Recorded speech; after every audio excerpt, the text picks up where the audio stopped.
Good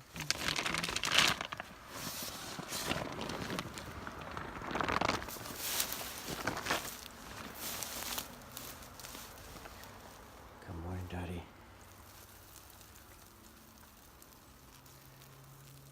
Daddy and I slept on the side of this logged mountain.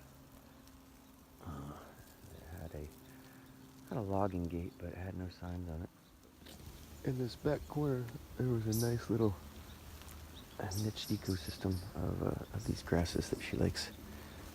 Otherwise, there isn't anything that she likes up in those fresh cuts, and there's nothing back in the forest but ferns underneath the older growth trees. So this little area right here is the only place that has anything that she even remotely likes. Everything that's on the parameter of the parking lot is really scarce, and the parking lot is made of really, really sharp rocks that she doesn't like walking on. But yeah, there's grass and there's blackberries right here for her to eat on all night. Daddy's eating the old poison hemlock.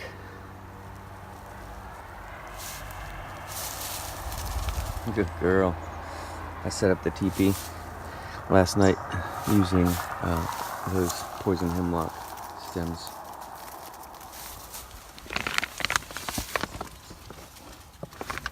Poison hemlock stems are hollow and super lightweight and easy to twist out of the ground and forge into makeshift teepee poles for the night. I'm ready to try it. Well, we are not at risk of getting found this morning, so I could go back to sleep if I wanted to. I could sleep in. All right, I'm drying out in the deforested hillside parking lot and checking on Dottie's. Notice that her swelling is actually down on her right side, if you can see. And when I checked on the inside of her mouth yesterday, I don't think that I told the camera, but an abrasive piece of forage embedded itself. I didn't see an actual entrance, but I did see a white area that was fighting infection, but it didn't see an entrance. So this morning she has an exit, is what I believe, because she did not have this last night. So her swelling is down. That's good. It's just visibly more scary because it's basically, what I think happened is that when I looked in her mouth yesterday morning and saw that it had a sore, but it looked like it was an older sore that the puncture had already closed up, but that the enclosed vegetation was festering and needing to come out, and so the body starts to inflame that area, which and inject pus around the object to create a cavern, basically a canal for it to flood out of, whether it comes back out the same port or whether it comes out the opposite side of the animal's tissue. Those are the order of operation. It seems like our bodies try to go about. It'll first, once it recognizes that this thing isn't going to work its way out naturally, it'll start inflaming the area and injecting the pus and creating a cavernous area, a canal for it to be expelled from.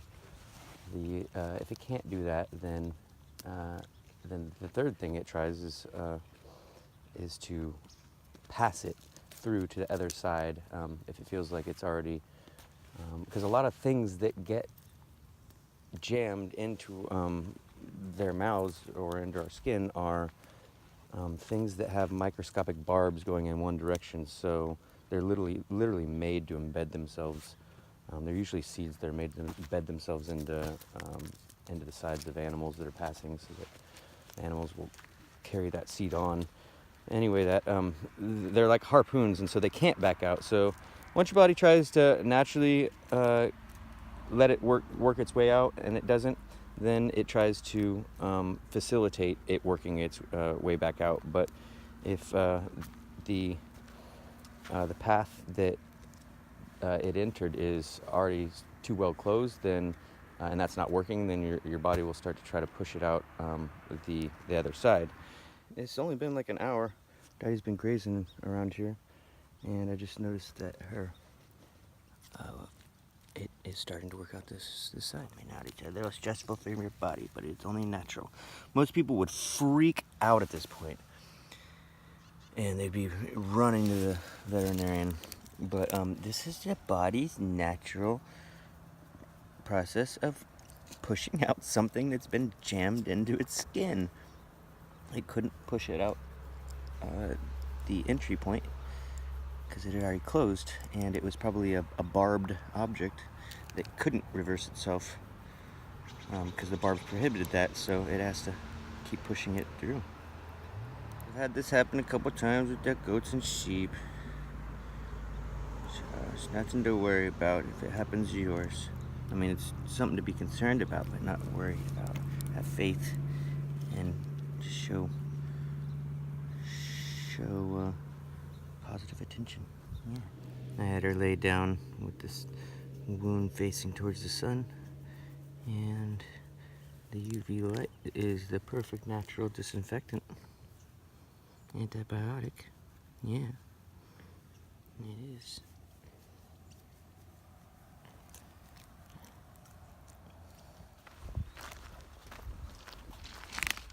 No signs.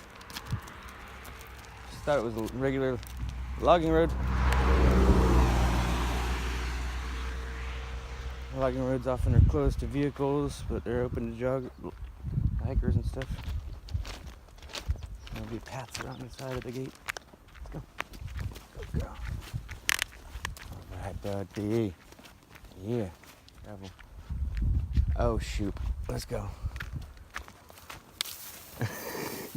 Oh, man. I keep forgetting these coast blackberries. For like the last 3 days, I've noticed they're horrible. And I'm like, whatever, dude. Maybe I'm over them. But I noticed this because it's actually been like last week. Since it's become misty every morning in the morning from the coastal, I don't know, fronts. But the rehydrating every night makes them the equivalent of rained on. And rained on blackberries are always washed out a lot more. They don't have as potent of a taste, and so, yeah, these are ran down. But not only are they ran down, but some of them have maggots in them because they're not drying out on time. They're staying rehydrated, and the bugs that are landing on them, laying eggs, are hatching. I'd eaten like 1 or 2 of them and noticed a different taste, and noticed, wow, these ones taste different, and I'm like, that's kind of exotic. And then I looked down at the next one at the head, and it had little tiny white worms wiggling in it. It was I didn't eat that one. I don't know why. I wasn't able to bring myself to, but I threw it down first. But yeah, I don't know if it would be appealing taste. Little maggot. Little worm. He's trying to hide up in there.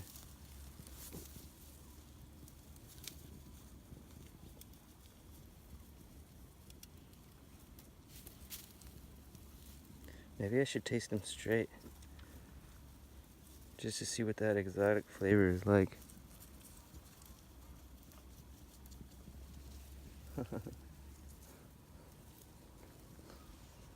What's up?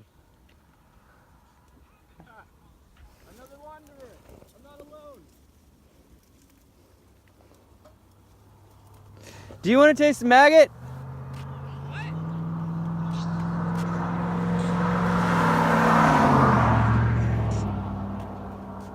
I'm wondering whether I should try this maggot. Eating a maggot. Well, I ate them the other day accidentally, and I was like, wow, that blackberry is actually decent. My name's Aaron. You live out in the woods, man? Yeah, I've been living out in the woods and traveling for 12 years or so. But I haven't been like opening myself back up to meat eating and stuff, except for like last 5 years. Meeting? Meat eating meat. Oh. Like I'm not that interested. I haven't been. How old are you? I haven't been like a avid vegan. I'm 21, dude. I just now realized that eating too much meat is super bad for your colon. Yeah, but a little bit of it is actually pretty Not and too new bad, things. Chicken, I want to taste this. I don't know. Chickens, man. I don't think it's wrong to eat chickens, honestly. Because they've always... they're I was kind of debating rodents. whether to eat it live or to crush it first. I wouldn't eat what's that, a llama? A lamb? No, it's a goat. It didn't have the interesting flavor that maybe they're imparting. Maybe it's their poo that's imparting the exotic flavor on the blackberry. So I'll have to test it and eat another one that's maggot infested. And if it has that exotic flavor, and then the next one I'll take out the maggots and see if that's, yeah. Because that had absolutely no flavor, but interesting. Thank you, worm. I don't like maggots all that much. I've never tried to eat them. Here's anything that you're squeamish about having bacteriologically unfriendly effects on you. No, I just don't like the fact that it's like... Because that is a concern for me, and like I never liked eating worms. I ate one time for a bet. I've eaten a couple of different types of worms too, and some I of ate them a have fisheye. barbs. I ate a fisheye for $20. A fisheye? Yeah. I've tried that before, but it was a long time ago. I don't remember that. It was This is gross. I Dottie. just swallowed it really. I tried chewing it. And She's then trying to see if you have any. swallowed it. She actually sniffs beer cans because she wants Beer. something. She's addicted to regular processed stuff. Yeah, get the blackberries. But the milk that she has, that goats and sheep and cows have, is in its raw state has a bunch of microbes in it that are really beneficial. So you can actually take in bad water with milk, and you don't get like water poisoning. I never have problems eating fresh water. Money everywhere on the ground. Yeah, but like we spend actually like we could take a week to get from here to Coquille because I got a bag of cereal, like a dense bag of some wholesome shit that's really dense. Anyway, it's the water like around here is before you get into civilization to get that fresh water or that cleaned water is all dirty out here. It's like nasty. Yeah. And I got like a little water It's a filter, lowland but marsh area kinda. I got a little water filter, but it's nice to have the bacteriological friendly backup of raw milk. Anyway, my name was Aaron. What was yours? Jacob. Jacob. Cool. I was just filming that. I wanted to. It's good graze here by the coast. It's awesome. Everything's getting hydrated every morning. It's like a misting water irrigation system. Well, we were gonna leave, but she was grazing, and she started grazing over here on this super green corner. And it's 1:30, and I realized we were leaving. And usually 1:30 is the time we need to be under shade for a couple hours. But in the last day, it has gotten significantly cooler during the daytime. And there's just like cool breeze coming in off the coast, and it's yeah. So I'm just down here, perfect reclining spot. Undo my sandals like I do, and enjoy her enjoying herself off of what no one else does.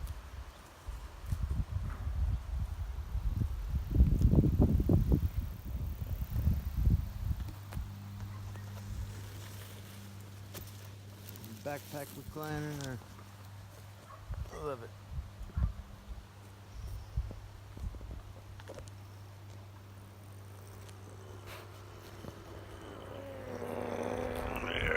Yes.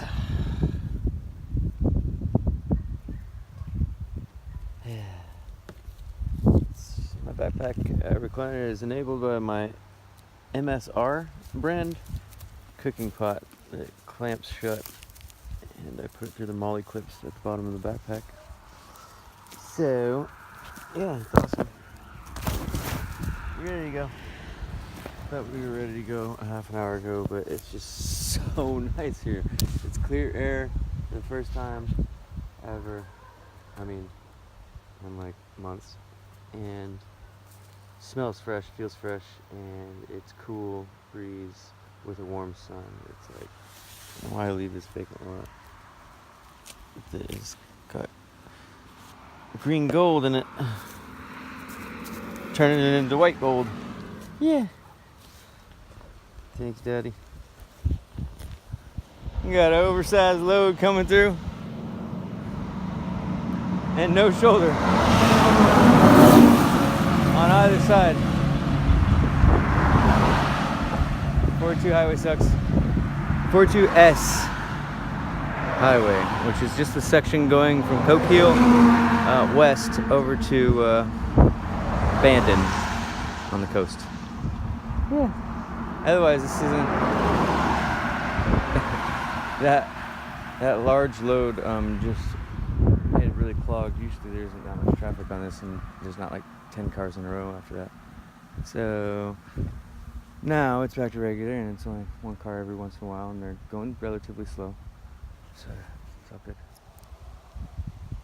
Hello, you might want to call your dog.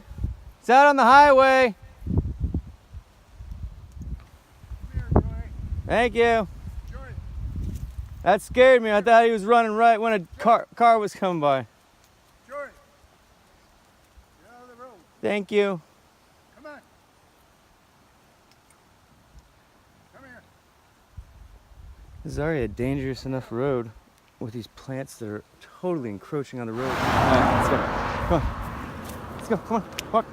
Good girl. Let's get past this part. There you go. That's good. There you go. Good job. Yeah.